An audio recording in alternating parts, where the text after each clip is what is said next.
Hey folks, Rob here bringing another unboxing. This one from Battle School. I just got this in the mail. So I've already cracked the seal, taken off my address and stuff. And what we're going to be unboxing for you guys here is Onslaught the Orsha 2. Isn't that wonderful? Bounding Fire Productions. So I just ordered this the other day from Battle School, as I said. Chris and Helen Dory from Battle School in Ottawa. And let's open this up. And Operation Beg Ration, Death of Army Group Center, June, July 1944. I've been waiting for this for a while. Let's see what's inside.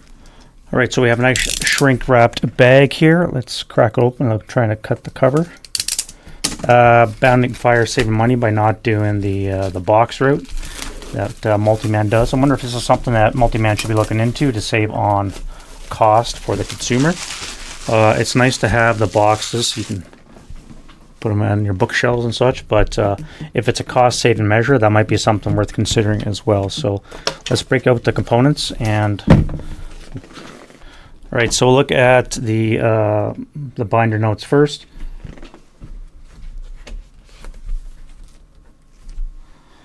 And Bounding Fire has their own vehicle ordnance notes, very much similar to what the MMP is, but of course, again, because they're third party and they're not paying any royalties to MMP and Hasbro, they got to do their own thing.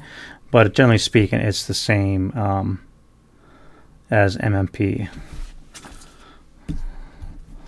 So they have a lot of interesting variants. There looks to be a lot of Lend-Lease over here on the right, Valentine's, M10s, and of course the American Jeeps and such. So we have, 5 pages of Lend-Lease. And then we have some ordnance notes as well. Looks to be a lot of interesting stuff. And then, of course, you have your German variants as well. Not too much for that. A couple of 152 artillery pieces. Those would really hurt to get that right in the face. Good to see they have dividers for reasons. And then, of course, aircraft. For some reason, Bounding Fire loves their aircraft. The Mannheim Cross, which I just unboxed a while ago, had a dozen or so different types of aircraft. Again, it's a little bit excessive. I don't think you need to have that many. But a couple of variants of bombers for you guys that like your air support. Yeah, I mean, seriously? 1, 2, 3, 4, 5 variants. They're all dropping 150 bombs, a couple of 80s. Some of them are rockets, some of them are bombs. 6. 6 types of Russian aircraft. Seems to be rather excessive. Again, the minutia of ASL. Some guys like that kind of crunch, but at the end of the day, it is a simulation, and it might be a little bit too much into the weeds for the individual effort. Oh, cluster bombs. You can get cluster bombs. Interesting. Well, maybe I take that back. Cluster bomb example.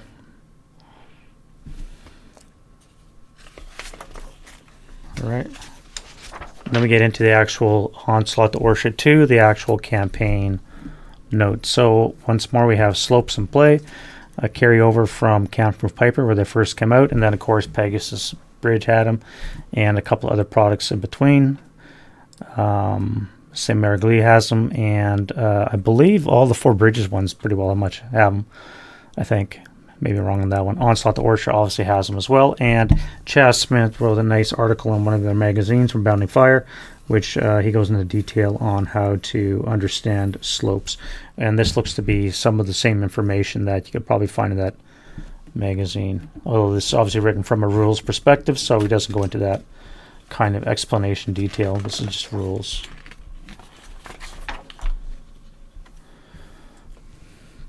Machine gun cupola, I suppose they're pronounced. Counter battery module. So basically, when one side puts down an FFE, you have a chance to do a counter battery fire. Interesting. And then, of course, we get right into the actual campaign proper.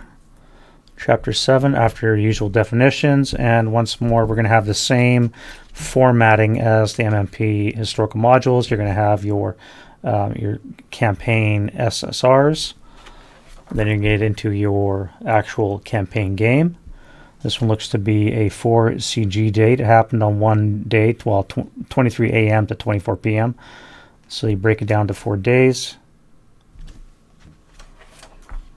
And then you have your refit phase. So this is only one campaign day. And the scenarios, I assume, are going to cover the complete June-July timeframe. But the campaign game is only going to be the 4 CG dates. That is quite the reinforcement group chart, Mr. Page. All right, battle hardening as per. We have immobilization, vehicle stun recovery table.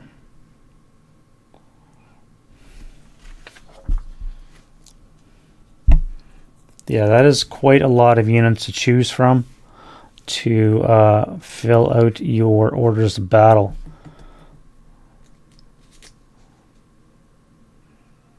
Four 6.7s, 4.47s, Pioneer platoons, Assault platoon, 5.48s. You have 3 different types of heavy weapon sections. You got a crap load of tanks. Martyr 2, Stug 3Gs, Stu 42s. I don't see any armor for the Germans except for tank destroyers and assault guns. I mean, they're in the defensive roles, so you don't necessarily need armor so much. You do have tank destroyers.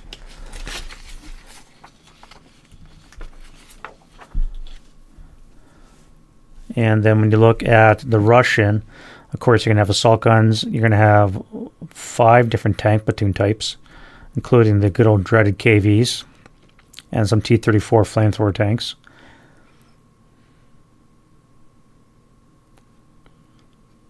Five different types of OBA, including rocket.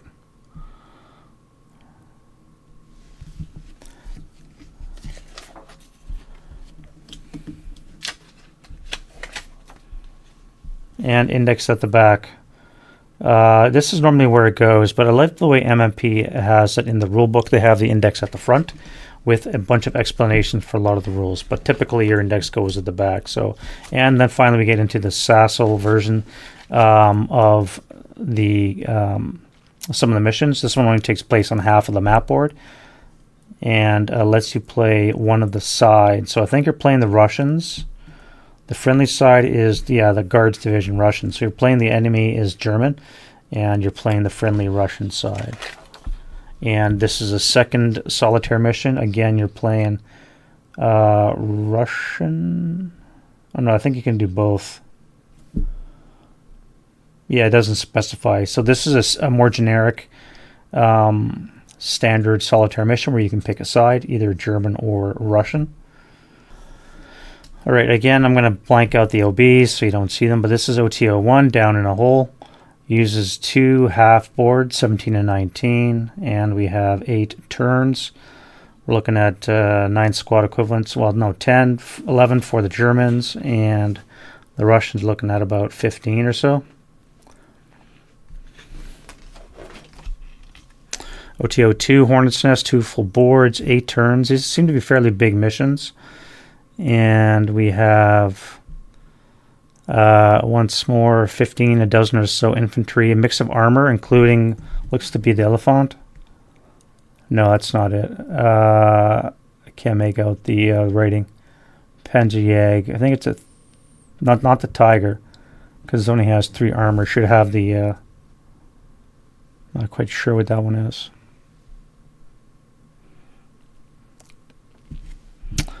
Shumalino OTO3. Unit size is fairly small, around 10 or so for each side, but of course we have a mix of armor and guns, fortifications. 7 turns. Funnel of Death. This looks to be a big one, so we're going to be using half of the map board, the paper map, and we're going to have quite the large battle size. We're looking at fighters, tanks, guns, fortifications up the wazoo. The whole bottom row for the Russian is going to be all armor and 4 types of, or 4 different, I'm wrong, 3 types of fighters for a total of 8 fighter bombers. Wow. And the Germans have about 24 squad equivalents. So this is going to be quite the monster scenario, the funnel of death. And of course, the right side is the complete SSRs, or as Bounding Fire, calls them, special battle rules. Funnel of death. Bunker burning, OTO 5, 5.5 turns. This is more standard. You have a smaller squad count, sub 10 squad equivalents. Again, mix of units. And then we have fire from the hole, which is just a small little portion of the main map. Again, less than 10 units aside. Well, Russians have 11, but they do have a lot of tanks on their side too, including a mine roll and a KV, I think. Not sure. Maybe a T-34 mine roller. The prolific Chaz Smith writing some serious scenarios. Orsha plane uses the centerpiece of the large map. And we have 2 pages for the OBs, which means it's going to be fairly large. Fortifications, you're looking at, 24 trenches and AT dishes and foxholes. 4 bunkers, again, guns, units. Russians with a shitload of armor. And you have 6 turns to fight it all out. So Another Bloody Morning uses most of the paper map. This is one that I was putting up on my channel as an option to play on Saturday the 26th, but it looks to be like you guys are leaning towards one of the journal ones, so I won't be playing this one yet. Fairly large. Yeah. Oh yeah, we're looking at 25 or so for the German, and the Russian has got a massive number, about 40 or so squads.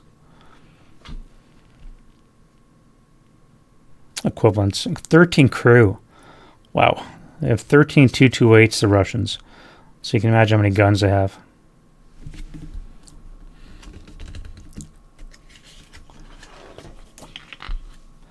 Sparkplug uses a little corner of the big paper map. More standard scenario size, 6 turns. Falling dominoes, again, uses just a smaller portion of the map. 6 turns, standard scenario size. This is almost tournament size. Tooth and nail. Wide variety of units. Good mix. You have elites, first lines. Two kinds of first lines. You have conscripts for the Russians. The Germans are the same. Elite first line, second line, conscripts. Guns, bunkers, trenches. I like the mix and match of units. It's very... it's probably a better representation of the actual battle when you have a mixture of elite and conscripts and everything in between.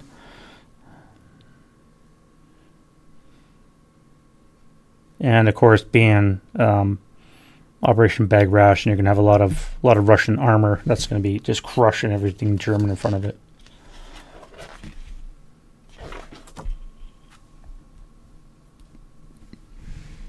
All right, so here we have double wide boards, 8 Bravo, 8 Alpha.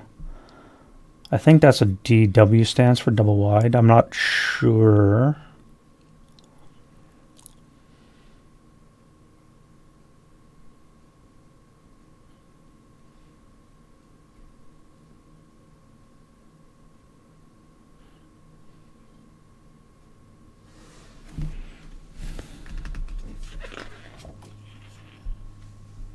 Down in flames, we're getting big again. We're looking at 15 German squads defending against, about 25 or so Russian.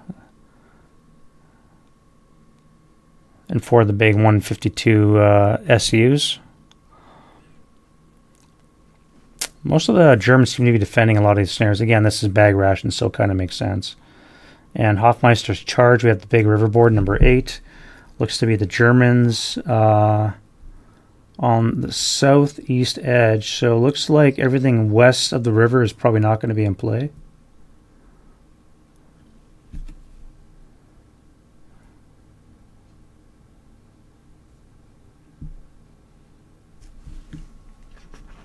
Maybe. Not sure. Have to read the SSR.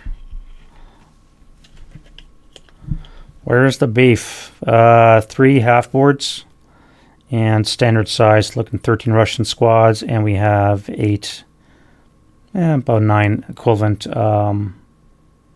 German. The Germans have a couple of Panthers on their side to help defend against a Russian onslaught. Bloody Bobrusk. We're getting larger again, 8.5 turns, most of 2 boards. City fighting it looks to be, and Germans have a lot on their side. They got some Panzer IIIs, a couple of mortars, and some guns along with their 15 or so troops. And once more, the Russians have a lot of armor and 20-something squads.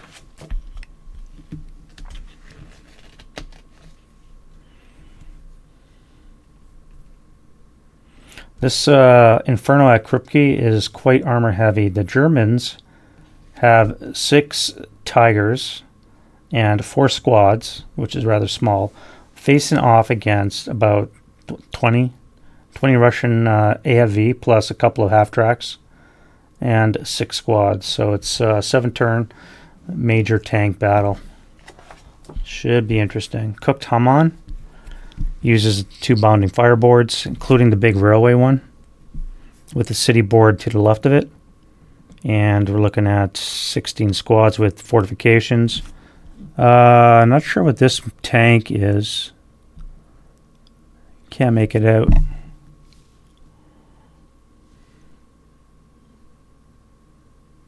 I like this river board that crosses the 2 boards. Again, this board double wide 8B and 8 alpha, they can only fit together a certain way, just because of the way that they're drawn, which is kind of limiting because, again, it's just replayability. You can only have them orientated a certain way, although you could match up the ends, I suppose, but it's quite limiting in how you can employ them.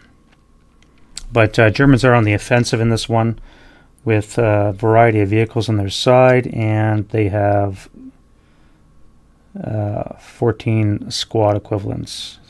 13. Shootout at Slusk. This is going to be another big one. 3 full boards. I got to be honest, I'm not a fan of BFP number or letter M board. It's got this one hill mass at the top of the board, and the rest is all grain. It's just weird, this little pimple hill that's in the middle of nowhere. I don't like those kind of boards like that. Variety of troops again, tanks, guns, 3 152 artillery pieces for the Russians. Wow. And we're looking at 25 squads for the Russians. Germans are defending, and they have, about 30 or so troops themselves.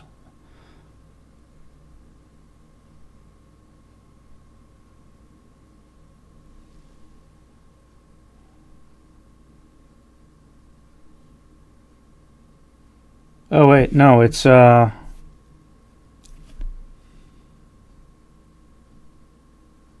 I guess only one of the groups enter for the Germans. They have 3 groups to choose from. Each group has its own mission for the Russians. And the Russian doesn't know what the mission entails. This is a very interesting scenario. Chas Smith, you are an interesting designer. So we have 3 different groups for the Germans. Each group has its own mission, which the Russian does not know. So basically, it's about controlling buildings, either 5, 6, or 7 multi-hex buildings, and he doesn't know until the end game, which is 8 turns, what the total of buildings that he has to control. So he has to play for the max, which is 7 buildings, even though if the German chooses Group B, it may only be 5. Interesting.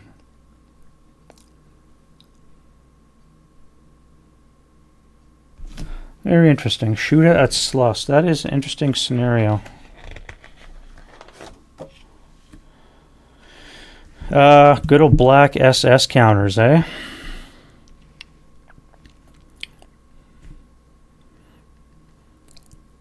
The SS Police Group von Gottberg. I'm sure they were very popular in good old Belarusia.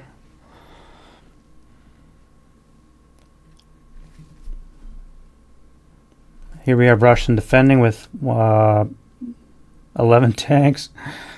No, strike that. 21 tanks and 14 squads. Germans are attacking with 7 tanks, including 3 Panthers and a couple of Tigers. Oh, no, they have 16 tanks. I didn't see the 4 Js. And they got a dozen squads.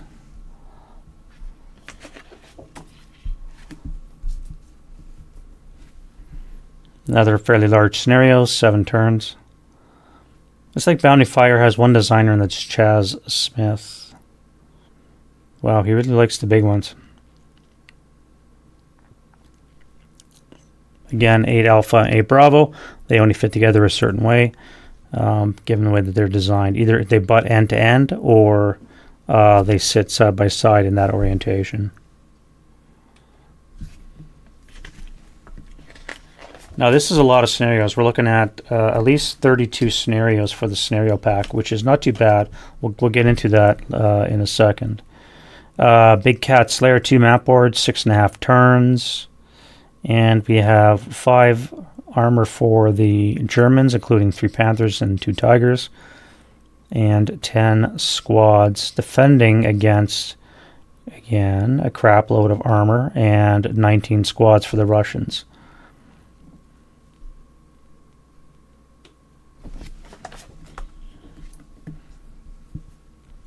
Berated at Baronovici. Infantry against armor and infantry on the Russian side. We have 18 squads facing off against 11.5 German squads with 2 gun pieces. And the Russians also have 6 tanks. And then lastly we have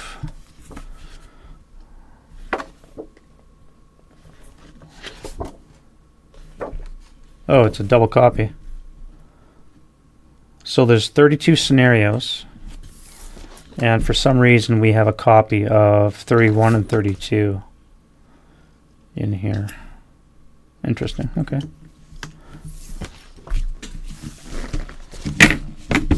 So 32 scenarios in the bundle pack, which is quite good. Good value for your money, considering that Slaughter of Ponry only came with 11. We have our 2 campaign organizers. For the campaign, obviously, you can put your counters in various locations. You have your campaign roster. Now, if you can turn this into a spreadsheet, keep it on a computer, obviously it's a better way to go. And then, of course, you have your player aid, which has your summary of all your tables that you're going to find. You're going to reference a lot. Russian cannon ground support rules, excuse me.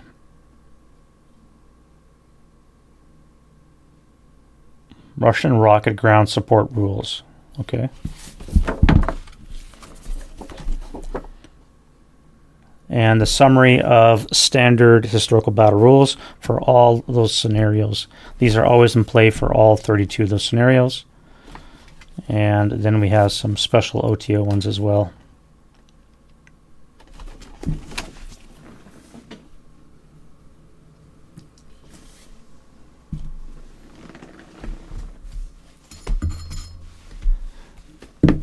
All right, everybody's favorite part, we have the counter sheets.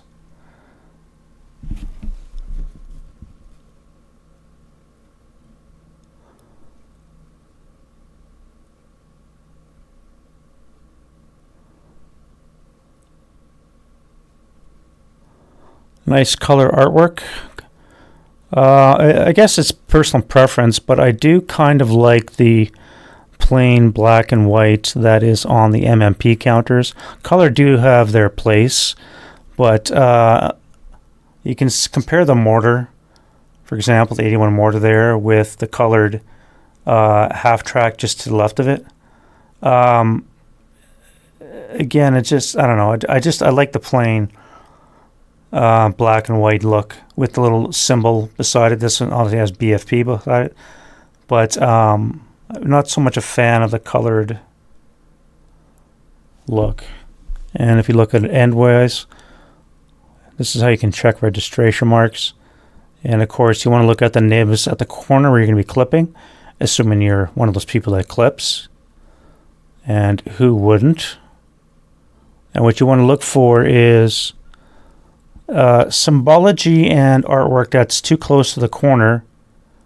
That's going to get eaten up by the corner rounder of your choice. So the 5/8 large counters, some of those letters are kind of close to the edge. Some of them may be a little bit too close to the edge. Same like the 43 Alpha dive bomber. Again, that's it might be a little bit close.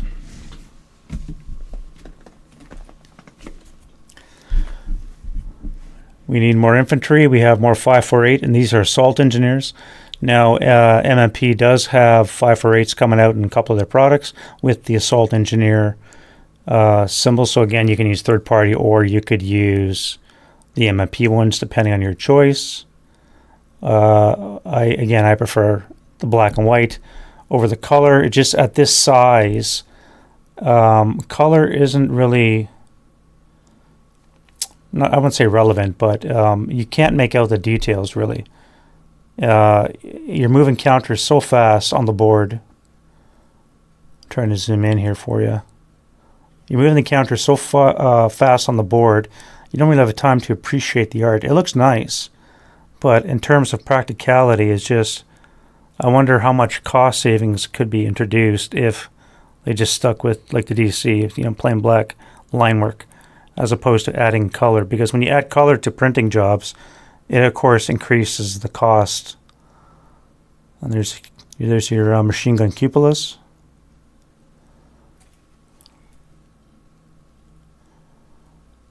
I do like their counters. Nice thick cardstock. No warping in the back.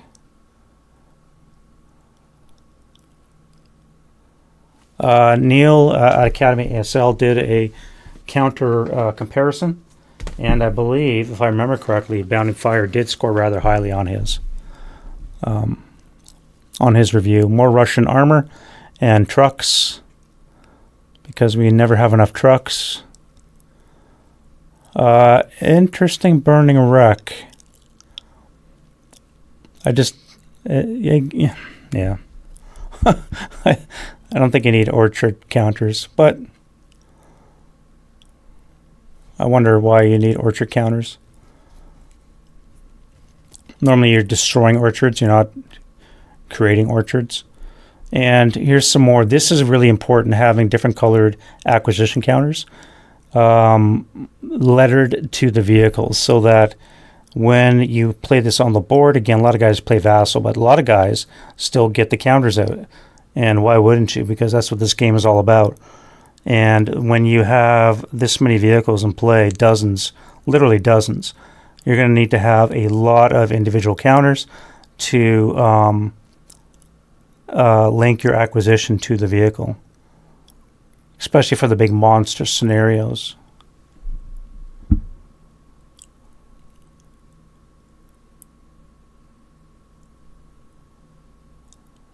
Yeah, some of those.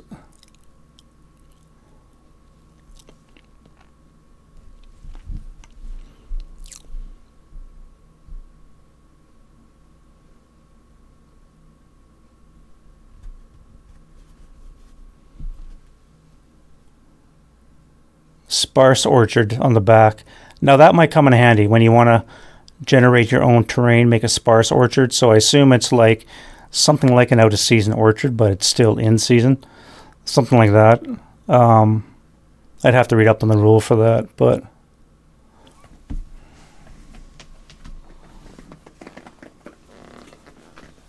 and then we have our last sheet, and we have a complete side here with fighter bombers and dive bombers. A lot of Russian air support. I've already gone into that. I don't want to repeat myself, but between this and Mannerheim Cross, it's kind of like MMP's German Order of Battle. It just, uncle, it just too much. We like the minutia, the crunch, if you're a hardcore war gamer, but maybe sometimes it's a bit too much.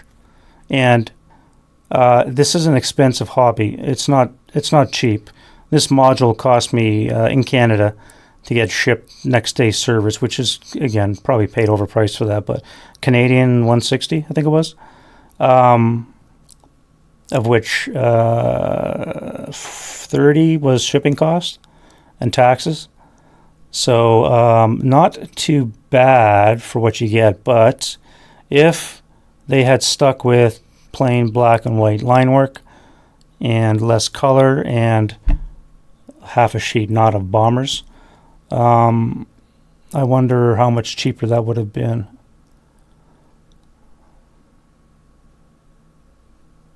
Can I make that out now?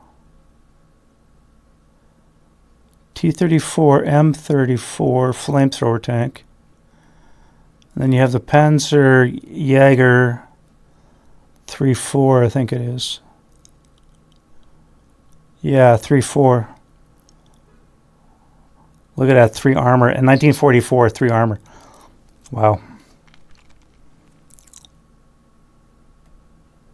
And you have some amphibious jeeps, because who doesn't like an amphibious jeep?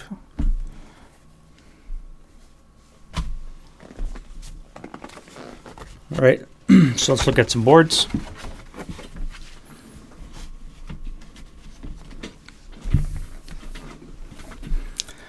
BFP double wide 8 alpha. We have our river here. Yeah. A level 2 hill with a small little level 2 portion, mostly level 1. And here you can see the line work around the one hill. And if we have our double wide 8 Bravo, we can see how they sit. So it's basically double wide. It only sits one way, although I suppose you could butt them end to end if you wanted to have a long one like that. But generally speaking, you're normally just going to have them like this to have a double wide, which is fine. You'd have the one bridge in the center, and everything else would be fighting over the wide open landscape.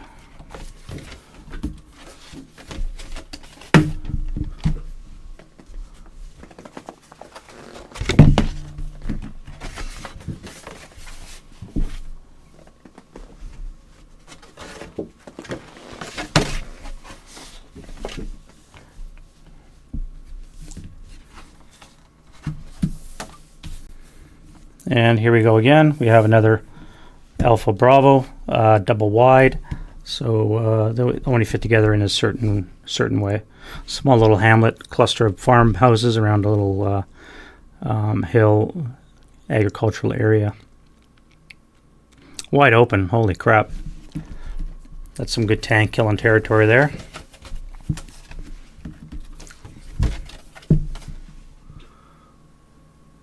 Alright, so what we're looking at now is the map itself. So you can see it's 3 sections. There's quite significant overlap.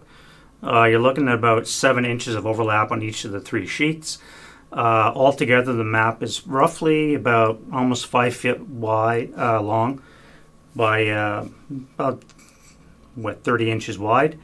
Wide open tank country, a lot of gullies and brush, and of course the big dominating railway line right down the center. We've got like a half a dozen buildings, and the rest of it is literally wide open country. So let's zoom in.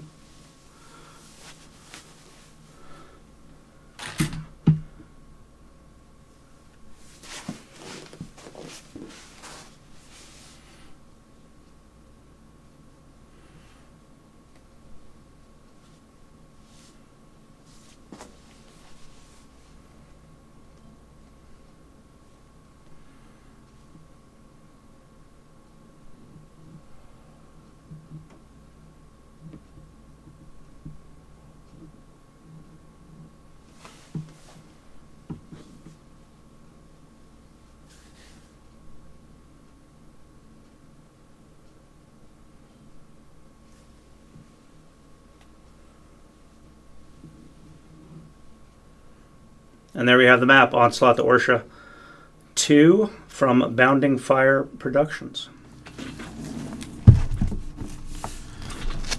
Alright, so that was Onslaught to Orsha 2, as I said, Operation Bag Ration. The Death of Armor Group Center, June, July 44. 32 scenarios, which is a lot. There's a lot of bang for the buck, so there's not much wasted material. There's an inch of material in this bundle.